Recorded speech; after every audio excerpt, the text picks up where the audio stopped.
नमस्कार साथियों, मैं कैमूर से संजय कुमार फिर से आपके सामने हाजिर हूँ। साथियों, लगातार आप लोग फ़ोन कर रहे हैं और कुछ प्रश्नों का जवाब मांग रहे हैं। समस्तीपुर में, फिर पूरे प्रदेश में, मुख्यालय में आंदोलन, धरना। तो कई साथियों ने हमको फ़ोन किया, भैया थोड़ा सा स्पष्ट कीजिए हम लोग क्या करें। ठीक है, तो आप लोग से मैंने कहा, चूंकि ऐसे कई प्रश्नों का जवाब मैं दिया, लेकिन चूंकि कितना फ़ोन उठाऊंगा इसलिए मैंने सोचा कि क्यों ना सबको भाई अपना मैसेज दे दे। और भैया आप लोग बुद्धिजीवी हैं, निर्णय तो आपको लेना है, निर्णय मुझे थोड़ी लेना है, लेकिन जो मेरा अनुभव है आप लोगों से शेयर करता हूं। और आप लोग खुद अनुभवी हैं, आप लोग से कई साथी हमको जानकारी भी देते हैं। कई जानकारी आप लोग दिए कि भैया इस आंदोलन से क्या फायदा, क्या नुकसान, क्या है, क्या सब आप लोग ने बताया है। तो 50 लोग 100 लोगों का जब सुने हैं तो उसको एक दायरे में मैं बंद करता हूं, उस पर मंथन करता हूं, फिर आप लोगों के सामने रख देता हूं। अभी लोग की बात रख रहा हूं, मैं नहीं रख, कुछ नई बात नहीं मैं नहीं कहता हूं। तो साथियों, हम लोग इन प्रश्नों का उत्तर भी देखें और प्रश्न भी देखें और आगे क्या होने वाला है, क्या होगा, हम क्या करें, उस पर भी हम लोग चर्चा करेंगे। हम लोग के सामने एक समस्या आई है, अचानक अलग अलग आंदोलन और घेराव क्यों। एक इस समय बहुत ही ज्वलंत मुद्दा है कि अचानक ये आंदोलन और घेराव क्यों हो रहे हैं। हम लोग 5वीं सक्षमता की बात कर रहे हैं, तो ये अचानक क्या डीओ और डीपीओ साहब में वो क्षमता है कि कोई लोग निर्णय ले सकें। अभी नए प्रमोशन का आदेश गया में, जैसा कि आप लोगों ने समस्तीपुर में निकला हुआ है, लेकिन वहीं किशनगंज में प्रमोशन 1 साल से मिला हुआ है, पैसा भी मिल रहा था, उस पर अचानक डीपीओ साहब ने कहा कि नहीं, इस पर जो है हम अभी राशि नहीं देंगे, बंद करेंगे, क्योंकि उसमें से कुछ लोग विशिष्ट भी बन गए हैं, तो कुछ समस्या टेक्निकल आ रही है। इसमें संजय कुमार के ऊपर डबल बेंच में सरकार गई हुई है, मेरे ही केस को दिखाए, वहां उसे एक आदेश निकला, उसमें निकला हुआ है। तो मैं ये कहना चाहता हूं, मेरा 8 वर्षीय प्रमोशन में डबल बेंच में सरकार गई है। पूर्व में भी ऐसा गलत लेटर निकाल करके लोगों को भरमाया गया था। डबल बेंच में सरकार गई है तो 8 वर्षीय प्रमोशन पर गई हुई है, कालबद्ध पर नहीं गई है। पहला चीज जान ले, दिमाग में रख लें। दूसरी बात, 12 वर्षीय प्रमोशन के लिए कहीं नियमावली में यह नहीं लिखा हुआ है कि सरकार अलग से दिशा निर्देश जारी करेगी, लेकिन 8 वर्षीय वाला में सरकार ने ऐसा निकाल दिया है। ठीक है, वो भी हमारे प्रमोशन के चलते सरकार ने वो चीज निकाला था, ये भी सत्य है, कैमूर में ऐसा हुआ था। तो साथियों, ये समझिए कि कालबद्ध में ऐसा कोई बाउंडेशन नहीं है। आपकी नियोजन इकाई स्वतंत्र है करने के लिए, परंतु विभाग का दिशा निर्देश का इंतजार लोग करता है। ठीक है, इसमें ऐसा कहीं नहीं है कि संजय कुमार का जो केस है उससे इससे मतलब है कालबद्ध वाले से, लेकिन एक अड़ंगा लगाने का काम किया जा रहा है। कहीं प्रमोशन दिया जा रहा है, कहीं और रोका जा रहा है। ये क्या मैटर है भाई, ये कैसा। तो ये सब देखिए जबरदस्त राजनीति हो रही है, समझ रहे हैं। और जो लोग आंदोलन कर रहे हैं वो हैं कौन आंदोलन करने वाले, जरा ये भी विचार कीजिए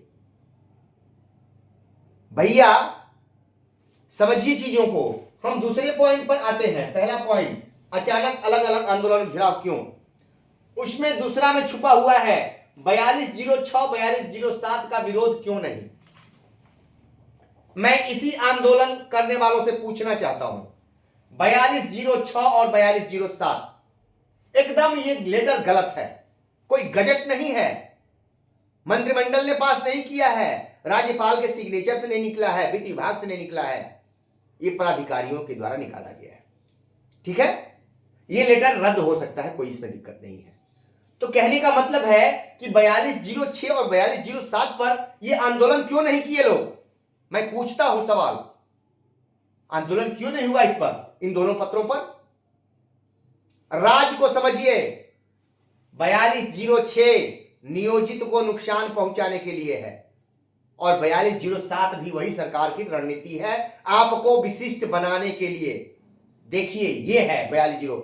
और कुछ संघ वाले भाई मेरे केस भी किए हैं, लेकिन इसको ओपन नहीं, चुपचाप, बात समझ रहे हैं, इस पे आंदोलन करते, इस पत्र पे आंदोलन करते, भाई मजा आता। लेकिन नहीं, इसमें क्या है 4206, इसमें साथ में विशिष्ट भाइयों को भी प्रमोशन का आदेश है। बात समझिए, अब इसमें प्रमोशन, ये लेटर प्रमोशन उनको भी दिलाना चाहता है। और ये भाई जी लोग जो आंदोलन अभी करने जा रहे हैं, घेराव करने जा रहे हैं, तो सरकार ऐसा निर्देश दे रही है अधिकारियों को कि विशिष्ट और नियोजित दोनों का प्रमोशन का काम चालू करिएगा। तो ऐसे लोग क्या होगा कि विशिष्ट, नियोजित लोग विशिष्ट, प्रमोशन होने में समय लगेगा, लेकिन नियोजित को विशिष्ट बनाने में आसानी होगी। अरे देखिए, सब कुछ तो भी दे रहा है, प्रमोशन भी मिल रहा है भाई। अब अरे मूल है इसका विरोध करते भाई तो हम समझते, लेकिन यहां तो आप लोग सहयोग कर रहे हैं उनका, नाम नियोजित संघ का, और सहयोग किसका? हल्ला बोल पोल खोल, हम तो पोल खोलते हैं भाई, बुरा बुरा मत मानिएगा। सहयोग हो रहा है, आंदोलन करेंगे तो दोनों का लेटर निकल जाएगा, विशिष्ट का भी, कि आपका भी प्रमोशन होगा। ठीक है, अभी आप देख रहे हैं घेराव, घेराव करने के लिए कौन होंगे? नियोजित, विशिष्ट भाइयों को लेकर के घेराव। हमारे नियोजित भाई रुक जाइए ना, क्यों घबराए हैं?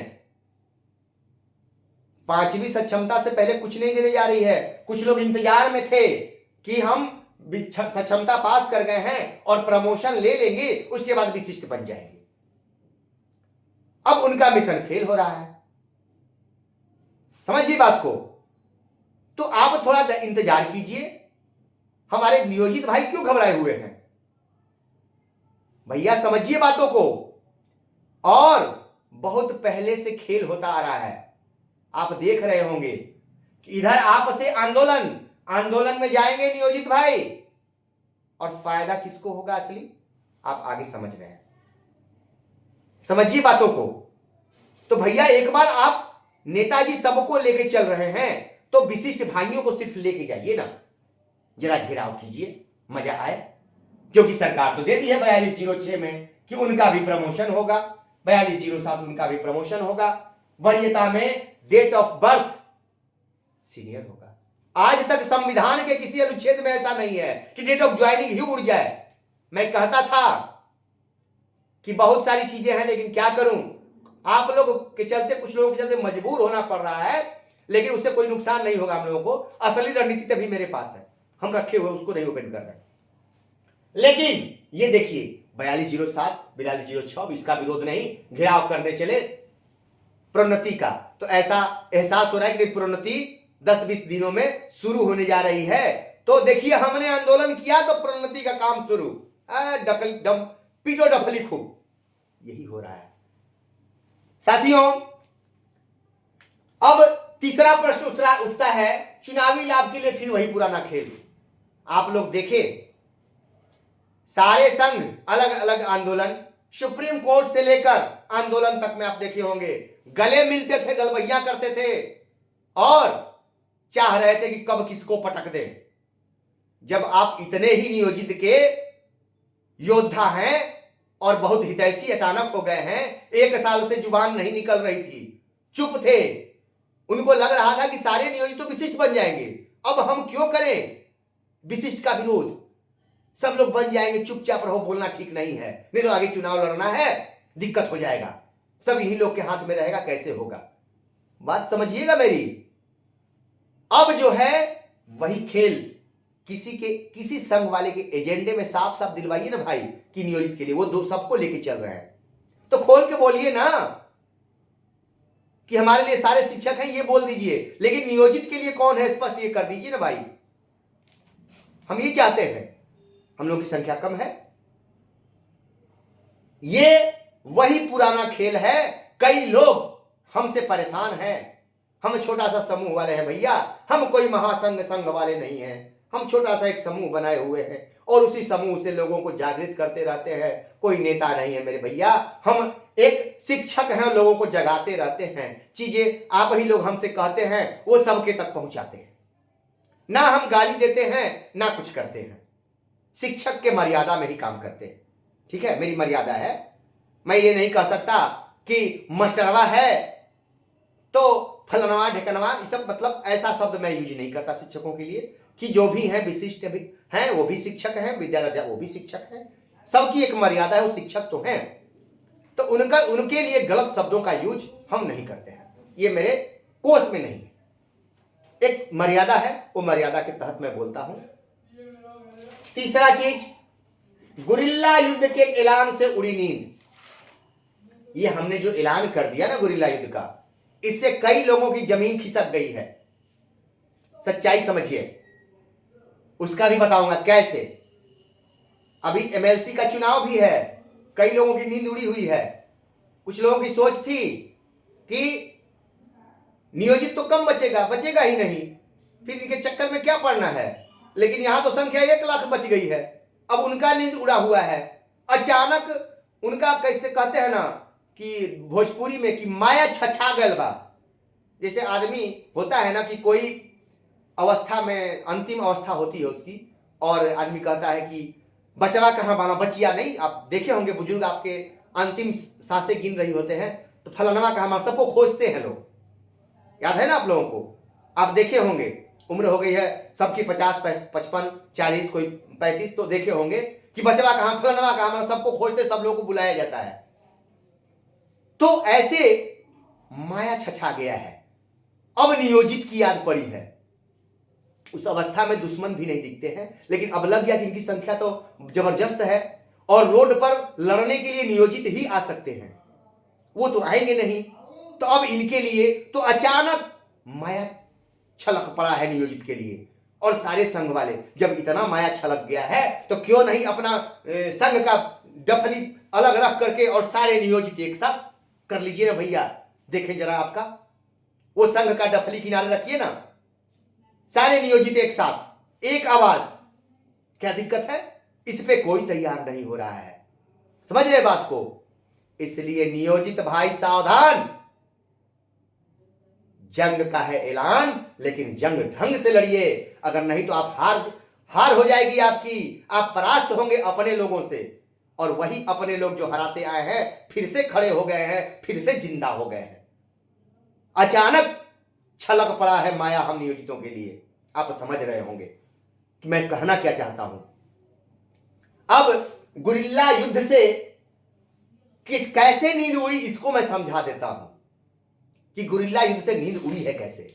देखिए भैया, ये 20,000 लोग हैं, ठीक है।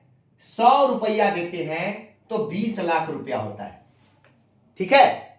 20 लाख रुपया होता है। अगर आप संघ के नाम से केस करते हैं तो 1, 2 लोग, 3 लोग ही पिटिशनर होते हैं, ठीक है।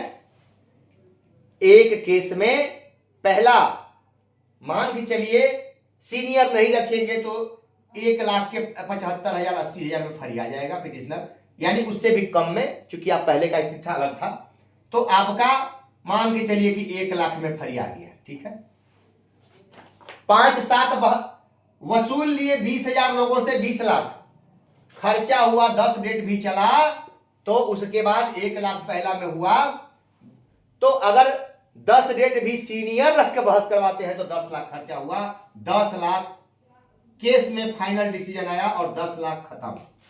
10 लाख में केस फिनिश, 10 लाख का घोटाला, 10 लाख का घोटाला हो गया मेरे भाई, ठीक है। यहां खेल होता था, यही खेल, इसी खेल को गुरिल्ला युद्ध ने निष्फल किया है आज।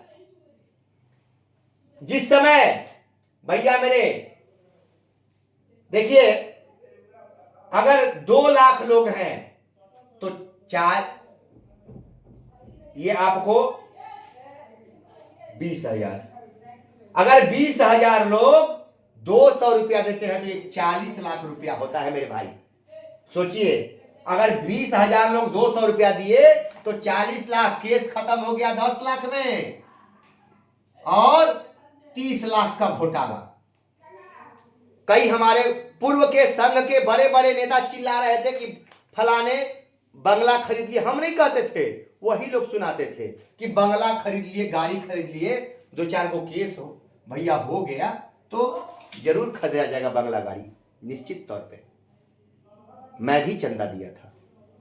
अब देखिए, अगर जिस समय हम लोग 4 लाख थे, सुप्रीम कोर्ट में चला था भैया, 4 लाख लोगों ने ये 100 रुपया दिया तो जानते हैं भैया 40 करोड़ रुपया हो गया। अब सोचिए, जबकि आप जानिए 100 रुपया ही औसत नहीं लोग दिए थे, कोई 2,000, कोई 5,000, 10-10 हजार रुपया एक लोग दिए थे, ऐसे लोग भी थे।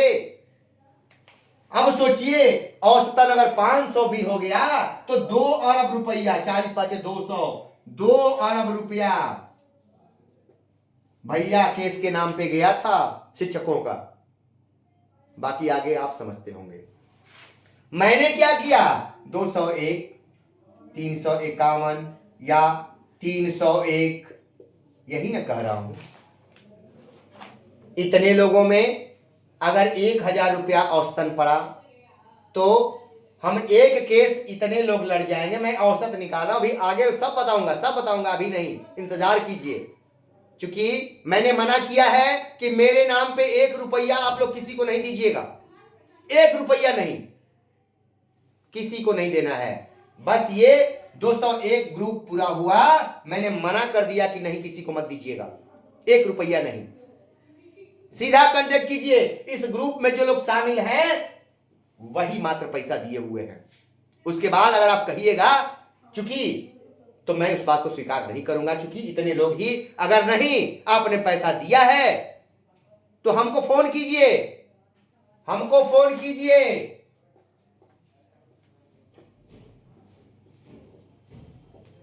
हमको फोन कीजिए, बताइए कि आपने पैसा दिया है, प्रमाण दिखाइए।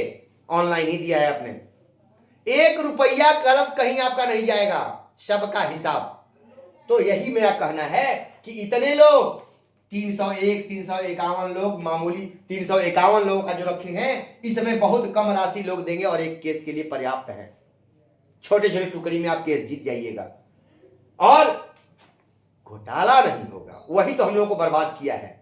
जैसे आंख मूंद करके कई मेरे साथी, मैं खोल देना चाहता हूं, कई मेरे साथी ग्रुप पूरा होने के बाद भैया आप बोलिए ना, हम लोग भेज रहे हैं, दीजिए अपना ये। नहीं भाई, पैसा हो गया है। यही तो आप लोग नेताओं को पागल कर दिए, पैसा भेज भेज के लोग पागल हो गया और चिल्ला रहे कि फ्लैट खरीद लिया। आपने स्वयं दिया है, हिसाब मांगे कभी? मांगे भी तो नहीं देते हैं लोग। क्यों? इसीलिए छोटा समूह में लड़िए ना, हिसाब किताब एकदम हो जाएगा। तो इस पे कई लोग बिलबिला गए हैं एकदम, कई पत्रकार हैं वो दलाल हैं, बिलबिला गए हैं। अरे बिलबिलाओ ना, क्या फर्क पड़ता है?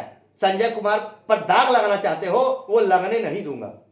सब कुछ अलर्ट हूं मैं जानता था कि अगर मैं बेईमानी के रास्ते पर चलूंगा तो 10 लोग मेरे साथ खड़े होंगे सपोर्ट करने के लिए, लेकिन अगर ईमानदारी पर चलूंगा तो 10 लोग विरोध करने वाले होंगे, लेकिन 90 साथ भी देने वाले हैं। 10 लोग जबरदस्त विरोध करेंगे, लेकिन आज भी ईमानदारी से अगर कोई काम करे तो उसके साथ 90% लोग तैयार होते हैं, लेकिन पूरी ईमानदारी से करो तब। तो इस 10 लोग जो पहले दलाली कर चुके हैं वो जबरदस्त मेरा विरोध करने पर उतर गए हैं। उससे मैं नहीं घबरा रहा हूं, उससे नहीं घबरा रहा हूं, क्योंकि 90% लोग मेरा साथ दे रहे हैं, वो मुझे खुशी है। खुल के बोल रहा हूं, क्योंकि बहुत सुनता हूं, बड़बड़ाते रहते हैं ना, तो खबर मिलती है मुझे। जहां से जो बड़बड़ाते हैं वहां से लोग कहते हैं भैया आप चिंता नहीं कीजिए, उस आदमी का कोई समाज में वैल्यू नहीं है। खुल के बताते हैं लोग, और सबका पोल खोलूंगा, इंतजार कीजिए। सबकी कुंडली अपने भाइयों ने दे दिया है। कहीं की एक शिक्षिका बहन ने हमको फोन किया कि भैया जानते हैं, हम उस नेता का नाम नहीं खोलेंगे, हम फोन किए कि भैया ऐसे ऐसे कई फोन आ चुके हैं, भैया हम लोग क्या करें, परीक्षा दे दें? हाँ परीक्षा देके विशिष्ट बन जाओ, अब इसमें बड़ा बचा ही क्या है। और वैसे नेता आज एक संघ के बड़े नेता हैं, प्रदेश स्तर के नेता हैं, और आज नियोजित की बात, नियोजित है वो, कितने लोगों को फार्म भरवा दिए, विशिष्ट बना दिए। अब सोचिए आज वो नियोजित रह गए हैं और झंडा नियोजित का ढो रहे हैं। आप समझिए, ऐसे कई साथी हमको फोन कर रहे हैं, भैया फलाने हम कहे थे तो ऐसा बोले थे, नहीं विशिष्ट बन जाइए, आप खुल के बोलिए, उनका नाम भी रखूंगा, अभी इंतजार कीजिए, अभी नहीं, उसका समय नहीं, समय आने दीजिए, सबका नाम खोल दूंगा। ऐसे लोग तो भैया मेरा कहना है कि साथी लोग, आंदोलन दुनिया आप खुद समझिए क्या करेंगे, लेकिन आप सावधान रहिए। बाकी मैंने चीजें रख दिया है, आप सीधा कहिए कि आंदोलन करना हो तो अलग एक संघ क्यों घोषणा कर रहा है, एक होके घोषणा कीजिए ना, सब लोग चलेंगे, सब लोग घेरेंगे। तो एक आप अलग कर रहे हैं, कोई एक संघ है तो वो अलग कर रहा है। अब कितने बचे हैं हम कि अलग अलग फिर वही डफली क्यों? तो ये सवाल पूछिए, जिस संघ ने घोषणा किया उस संघ से पूछिए। आम शिक्षक अब समझिए बातों को, नहीं तो फिर बर्बाद हो जाएंगे हम लोग। इसलिए सावधानी बरतिए। मैं साल भर से अगर लगा हूं तो आप लोगों को जगाने के लिए लगा हूं, नेतागिरी के लिए नहीं किया हूं, कि चीजों को समझिए, जानिए और अपने से निर्णय लीजिए। ये संजय कुमार के पीछे आने की आवश्यकता नहीं है। आप एक एक साथी जब जाग जाएंगे, हमारा देश आजाद हुआ था तो हमारी 90% भारतीय जनता जाग गई थी, तब ये देश आजाद हुआ था। समझिए बातों को। लेकिन उस समय भी 2% 1% गद्दार थे, कितने लोगों को फांसी पे चढ़वा दिए। समझ रहे हैं? अभी अगली कड़ी में फिर पोल खोलूंगा। नमस्कार साथियों, फिर मिलेंगे। एक चीज और साथी भूल गए, आप साथियों से नम्र निवेदन है कि आप ग्रुपों में हम भेजते हैं इस खबर को, तो आप अधिक से अधिक मेरे चैनल को सब्सक्राइब कर लीजिए, ताकि उतने ग्रुपों में हमको ना भेजना पड़े, आप स्वयं देख लें। अभी कई साथी हैं जो सब्सक्राइब नहीं किए हुए हैं, इससे हमको एक संख्या भी मिलेगी हमारे नियोजित भाइयों की, कि इतने लोग हमारे नियोजित हैं जो हमारे चैनल को सब्सक्राइब कर चुके हैं। कितने हैं? तो एक एक भाई देख लीजिए कि चैनल मेरा सब्सक्राइब है कि नहीं है। आप सब्सक्राइब कीजिए और लाइक भी कीजिए, हर नियोजित तक पहुंचाइए। नमस्कार, फिर मिलेंगे।